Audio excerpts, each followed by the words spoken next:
सबको नमस्कार அனைவருக்கும் வணக்கம். ஹலோ எப்ரின், வெல்கம் டு நாளைய துனியா. வருகிற பிப்ரவரி மாதம் 2026 இந்தி தேர்வு நடக்க போகுது. அந்த தேர்வுக்கு வந்து மத்தியமாலேருந்து பேப்பர் 1 ஃபுல்லாக நாங்கள் அப்லோட் பண்ணியிருக்கோம். பேப்பர் 2 வந்து ஃபஸ்ட் ரவுண்ட் ஃபுல்லாக போட்டிருக்கோம். இன்றைக்கி வந்து செகண்ட் ரவுண்ட் பார்க்குறோம். இது வந்து மதியம் நடக்கக்கூடிய தேர்வு 2 to 5 வரைக்கும் நடக்கும். இப்போ செகண்ட் ரவுண்ட் பார்க்குறோம். கிஷி ஏகே கஹானிக்கா சாராம்ச லிக்கிய இது வந்து கதை பகுதியில் வந்து கதை சாராம்சம் எஸ்ஏ கேட்டிருக்காங்க.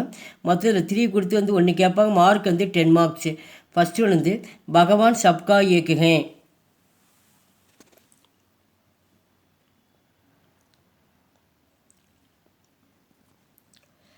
செகண்ட் ஒன் குத்தே கி பூஞ்ச்.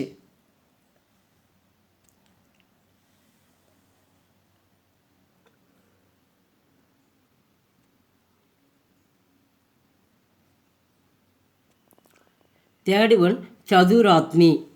இந்த 3 எஸ்ஏலேருந்து கண்டிப்பாக 2 எஸ்ஏ கண்டிப்பாக வரும். நல்லா படிச்சிங்க. உங்களுக்கு தமிழ் எக்ஸ்பிளைனோட வீடியோஸ் நான் போட்டிருக்கேன். அங்கே ப்ளேலிஸ்ட்டில் போய் நீங்கள் பார்த்தீங்களா கூட ஃபுல்லாக நீங்கள் மீனிங்ஸ்லாம் தெரிஞ்சுக்கலாம். லெசன் வைஸே எல்லா எஸ்ஏவும் போட்டிருக்கோம் நாங்கள். எங்கள் வீடியோவுக்கு லைக் பண்ணுங்கள், ஷேர் பண்ணுங்கள். எங்கள் சேனலுக்கு முதல் முறையாக வந்தால் மறக்காமல் சப்ஸ்கிரைப் பண்ணுங்கள். நன்றி, தன்யவாத்.